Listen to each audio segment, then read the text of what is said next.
We are back on Morning Line. Holly Ladd with us, our fitness, health, and lifestyle coach, taking your calls at 737-7587, talking about a bunch of different stuff with her. She's good about that. Going. She's open-minded, and she'll share. Right. Let's go to Paul. What do you say? Paul, good morning, my friend. How are you?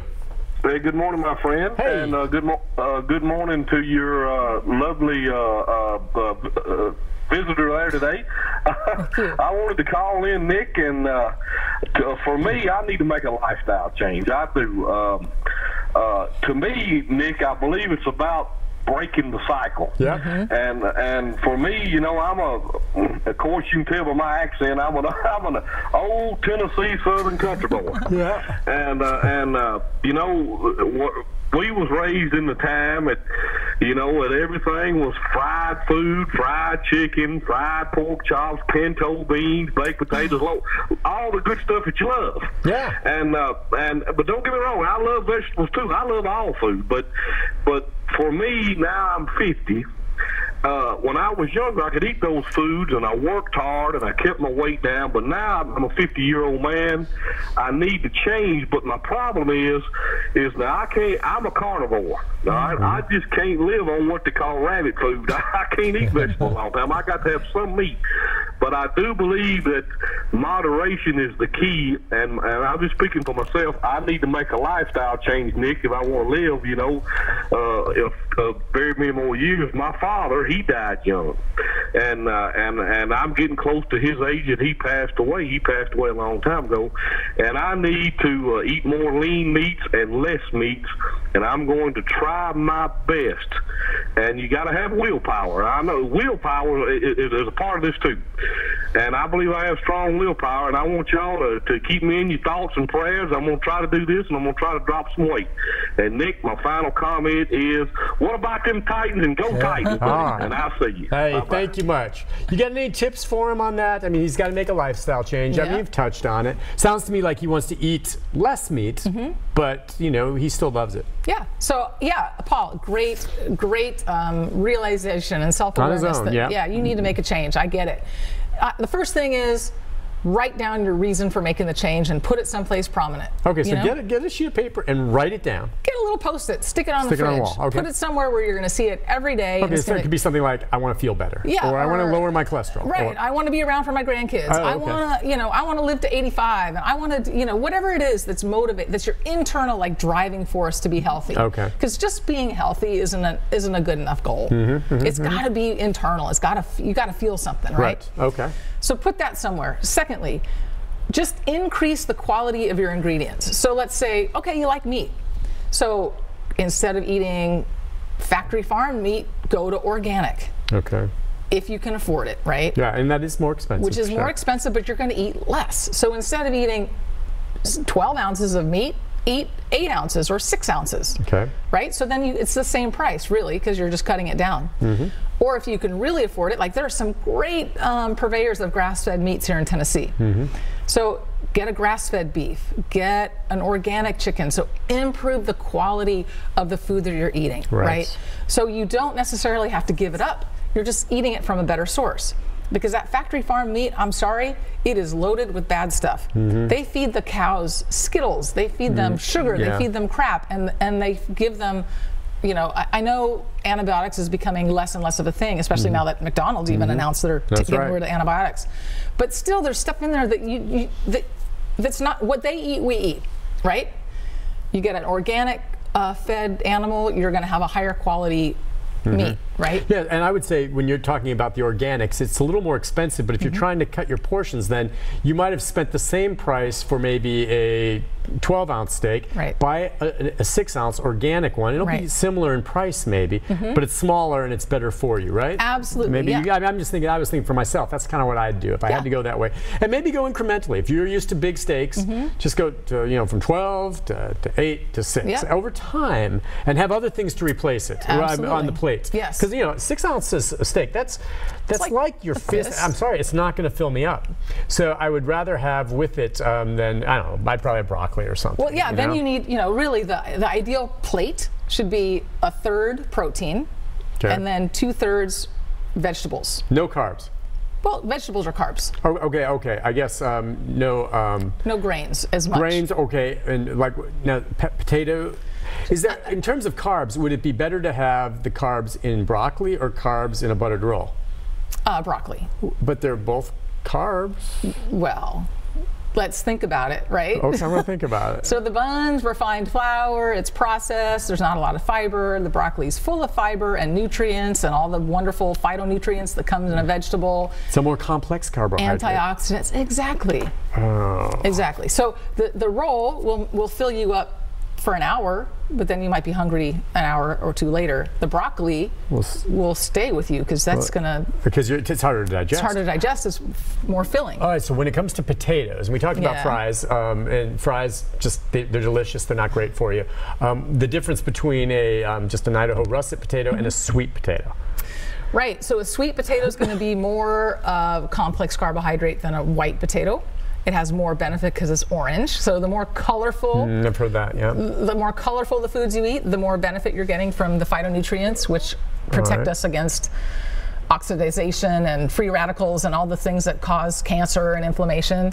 So look, I love a good potato. I mean, I'm a roasted potato gal, and I'll eat them maybe once a week. Fine.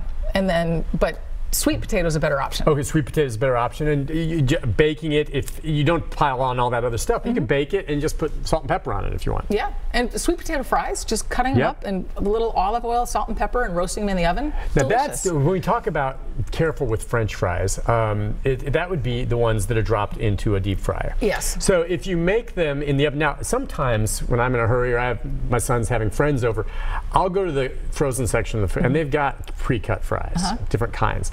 Now I put those in the oven, but I suspect they've already been treated or cooked to some degree when they're frozen. I don't know. It's not just plain potato, and they come out better than if I take a potato at home and cut it for whatever reason. Yeah. I don't know. I know aside from preservatives or things that might be on some, you can buy frozen sweet potato ones. They say organic. Yep. As long as you bake them. Yep. That's better. Or what about like onion rings, baked? Can you do that? Yeah, I bought some of them, but there must have been some way they've been cooked like before. frozen? Yes. Oh, well, I'd have to look at the ingredient list. Okay, I know. It's a tricky one on that. Yeah, that's tough. But the potatoes, like the frozen, I've done that before. Gotten a little waffle cut. Yeah, yeah, they're good. Yeah, they're yummy, but put them, yeah, you could fry those if you wanted, but I put them in bacon, and they come out pretty darn good. They do, yeah. For a treat every once in a while. I mean, I make my own most of the time, but yeah. You're more of a savory than sweet person? Yes. Me too. Yes. All right, let's go next, I think, to Jewel. Right. Jewel, top of the morning to you. Top of the morning to you. How are you? I'm good. What's on your mind? Oh, I just enjoyed your program. Oh, yeah, thank you. Good morning to the young lady, and welcome back again. Thank you. And I like all the nutritious information. There's a lot to be said for fasting. I think a person is as fat as they want to be. If they know a cheeseburger is going to put 10 pounds on them and make them feel more miserable, then why eat it? They might be gratified for the moment, but further on down the road, some people's metabolism, I reckon, is different.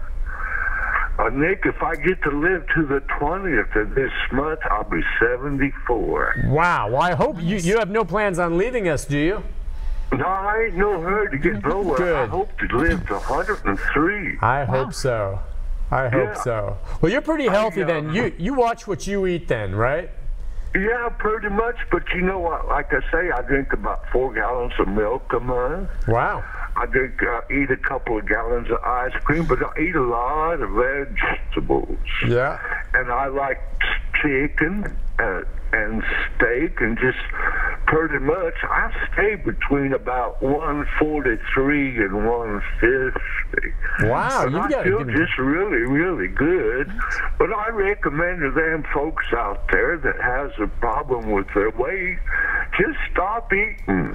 Just, all right. Let me ask her. Off your body fat. Let me ask her have a happy holiday. You too. I love your program, and keep up the fine work. Thank you. Thank you so much, Jewel. Awesome. And he brings up an interesting question, which is fasting for some people. Now, not starving yourself, but you hear about people sometimes And I don't know where there's recommendations that you go a day without eat, and I don't really understand that, and I'm gonna get hypoglycemic if I do myself. It's not for me. The only time I come close to that sometimes is before I have a colonoscopy, once in a blue moon, when you have to drink that stuff, or if I know I'm going to have a blood test the following day to check my cholesterol. They say don't eat 12 hours before, so I don't have dinner the night before. So I may go the longest period of time without eating anything for me these days might be 12 to 14 hours. Yeah, yeah. And after a while, you're hungry, and then it kicks in, you're not so hungry. So what about fasting? Yeah, I mean, I've never done it personally. I'm sort of like you. I get hungry. Yeah. And I have never pushed beyond that hunger. So, I mean, it's something that actually that I've been toying with a little bit. There's some really good scientific research out there about, there's a diet called the fast mimicking diet. So you're actually eating certain foods, but it's very restricted calories, and your body perceives you to be fasting. But you still get, like a little bowl of soup and maybe a little kale chip, or just certain things for 3 or 4 days, right? And that has proven amazing things scientifically, from weight loss to reversing stem cells to improving, inflammation. So there's a lot of really good research on that. Many cultures, like Eastern cultures, fasting is part of their sort of thing, and it's really successful. My issue with fasting is I think that it can be really difficult on the body to go from 0 to 60 to 0. There's this thing now called intermittent fasting, which I'm more a proponent of, which is waiting. Say you eat dinner, you end dinner at 7. Then you wouldn't eat again until like maybe 11 or 12 the next day. So it's a really extended. Yeah, I guess that makes sense. And some people, it's separate, I guess, talk about these cleanses where you don't eat as much and cleanse. But now I do know if your body all of a sudden thinks you're starving because you choose to starve yourself, the metabolism's automatically going to kick in to slow down, isn't it? And so you think, oh, I'm fasting, I'm not eating, so I'm going to lose a ton of weight. The truth is, if you eat small amounts and keep your body burning, you may end up losing more weight that way than simply not eating. Now, of course, over a period of time, if you don't eat, you're just going to get thin. But it's going to be slower coming off because your body protects itself. It's like it thinks it's back in the Stone Age, and you're in a famine, and it's like, well, we need to slow everything down because we're not getting any food. Let's preserve what we have. And so it's not like it's this miracle, I'm going to lose a ton of weight fast by not eating for 3 days. Yeah, I think it's a really, so there's spas now that are fasting spas, and you go on vacation and you fast for 2 weeks. And they help support you, and they help you get back to real food in a very slow, progressive way that, doesn't allow the weight to fall off and then come tumbling back on. So it's complicated. I think fasting is complicated. It's not for everybody. Certainly, diabetics shouldn't be fasting. There are certain health, issues where you shouldn't fast. So I think be careful. Tread lightly. For me, it's about energy. I mean, if you can fast, but I need food to maintain my level of energy that I have in life on a day-to-day basis. And I know you're that same way. Everyone does, and maybe some can handle it better than others. But if I don't eat for a day, I know I'm going to feel weak and not be able to do certain things I want to do. So that's simple. Yeah. And if you're going to fast, just take it easy. You can't have the same level of, energy.